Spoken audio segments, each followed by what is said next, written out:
Jiro here for Umbra Games with a review of Shadow of the Colossus, the remake exclusively on PlayStation 4.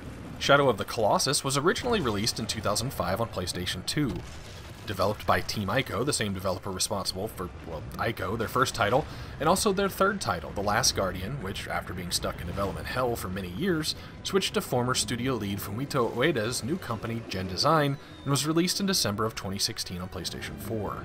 We did see a remaster of both Ico and the Shadow of the Colossus on PlayStation 3 in 2011, developed by Bluepoint Games, who are also responsible for this complete rebuild we have today. Shadow of the Colossus is an interesting beast, as the game consists of 16 boss fights and the required exploration to find them. These aren't your regular boss fights, though, as the majority of opponents are the size of buildings, requiring our silent hero to scale their massive bodies, searching for weak points which will bring them down. It's not just a climb and stab either, as you'll often have to find things in the environment to help you climb or shatter fortified body parts in order to gain access. I remember when I first heard about this game around the original release that someone told me it was 16 bosses and nothing else on a giant open world map, and I didn't understand what was so impressive about it. After playing it for a few minutes though, it was easy to see the haunting beauty of the emptiness of this forbidden land, and once you see the crushing footstep of your first Colossus, it's even easier to see how this game resonated with so many people, and why many are happy we got a complete remake of it. One of the key issues of the PS2, and honestly even on the PS3 version a little bit too, was that Team Ico seemed to push the limits of the original PlayStation 2 hardware, and the game would often suffer from significant frame rate drops. Fast forward 2 hardware generations later though, and Shadow of the Colossus is running on the hardware that it deserves. Now, in Japanese, the game is actually called Wander and the Colossus, Wander being the name most associated with the main protagonist. The game begins with Wander and an unconscious-looking female riding into a serene landscape. Once reaching his destination, Wander puts the lifeless body on an altar. At this point, he is greeted by some shadowy figures that offer rebirth for his companion at the cost of eliminating the 16 Guardian idols, which can only be crushed by defeating their counterparts spread across the Forbidden Land. Wander wields a bow with unlimited arrows and a sword, switched between by pressing left or right on the D-pad.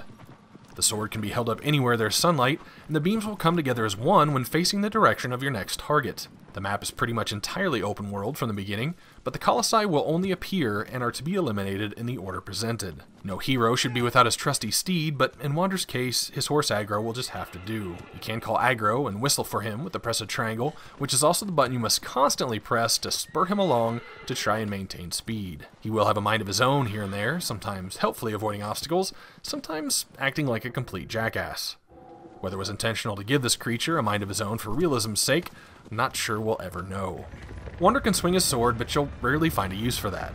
Instead, while holding R2, Wander will cling to surfaces, which fortunately all the colossi are hairy beasts with such surfaces. Pressing square while the sword is drawn will pull back his weapon in a stabbing motion, initiated by another press of square. This is Wander's main form of attack in knocking out the magic sigils that power his enemies. Now the sigils can be revealed by holding up the sword in sunlight and essentially painting the Colossus to make them emerge. Then in a often puzzle-like manner, Wander must find his way to reach those soft spots in order to bring them down. Using Wander's bow can be a bit tricky. The arrows fly in an arc, and you feel the weight of gravity here more than most games. In fact, I don't think I ever hit a target that my reticle was actually on. It always just took a first shot to see how the arrow's gonna fly, followed by a second or third or fourth to attempt to correct that path. Wander does have a life bar, which will deplete from obvious attacks from colossi, as well as being too close to their thundering footsteps. Wander will also take fall damage, so you have to keep an eye on the second bar you see in yellow, which is the grip meter. Every moment of clinging for life will reduce the bar, and when it's drained, you'll let go. Often when climbing or attacking, the colossi will shift to give you a moment to get your feet under you to recharge that a little bit. There are collectibles spread around the world, fruit trees which can be shot with the bow and arrow to bring the fruit to the ground, which will increase maximum health. You can find black lizards running around, and if you manage to spear them with an arrow, they'll dissolve, leaving only their tails, which can be picked up to increase the maximum size of the grip meter. There are also shrines at which Wander can pray, restoring the life meter and making a checkpoint should you die in the wilds. Now I played on normal mode, and if I died on a Colossus, it would instantly restart me at its cutscene. The diversity in colossi really keeps this game interesting. As I mentioned, the encounters are almost puzzle-like, and no two colossi will have their weak points exposed in the exact same way. There are giants that roam, flying creatures, and a couple of aquatic ones as well that you'll have to trick or outsmart. Once defeated in the story, their statues will crumble, but if you want to redo the fight, you can pray in front of the rubble to initiate Reminisce mode. Once you complete the game, you can start a new game plus, and then visit the statues again for a time attack mode. Time attack completions have you meeting a timed goal for bringing down a Colossus. These trials are the key to unlocking items that can aid you on your journey should you decide to take it again. It's been 12 or 13 years since I've played the PS2 version of the game, of which I finished twice. I didn't spend a whole lot of time on the PS3 remaster. We'll say this PS4 version does have some very wonky collisions and hit detections at times. I'd have issues falling upstairs, was once clinging to a ledge I caught myself on that looked like I was getting blown away by a fan, and have some weird spin jumps sometimes when falling. I remember some of the climbing up colossi being annoying in the first game, but nothing quite like this. Most of the issues were few and far between though. Graphically, Bluepoint did an amazing job with the overhaul.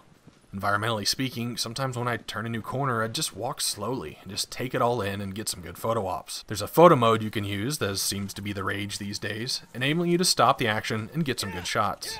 I did find the game camera particularly aggravating though, not just because of the forced through-wall perspectives that seem to happen a lot, but just because it often had a mind of its own. You can use the right stick to change the angle, but a second or two after you let go of the stick, it will return to what it wants you to see, sometimes focusing on you, sometimes on the Colossus. Pretty sure I yelled at it out loud a few times. I actually remembered quite a bit about this game, but was kind of astounded that some of the colossi I didn't even remember. I ended up finishing the game on normal between 5 or 6 hours this time through, but with 3 difficulty modes and time trials and a new game plus, you could be entertained easily by a few playthroughs, finding the most efficient way to dispatch each foe. Now if you've never played Shadow of the Colossus before and you have access to a PlayStation 4, I highly recommend taking it for a stroll. The empty, open world has this unique beauty, graphically and content-wise. The minimalistic yet impactful story is something you won't forget anytime soon. The colossi design is fantastic. The problem-solving nature of the battles is unique. The collectibles and unlockables give the game some replay value, making it pretty easy to overlook the occasional collision issues, some slightly frustrating control oddities, and frequently annoying camera angles. There's never really been a game exactly like Shadow of the Colossus, but with the nature of its open world and destination progression, I think I'm going to try to fit it into the adventure, open world, mission procedural subgenre. Rated as such, Shadow of the Colossus hits an 82 out of 100 on a true 1 to 100 scale, with 50 being an average game. This is Jiro for Umbra Games. Thanks for watching. As always, I appreciate the subscriptions, which you can set to notify you when I post new videos, and I also try to tweet when I upload, so you can follow me there at Umbra Games.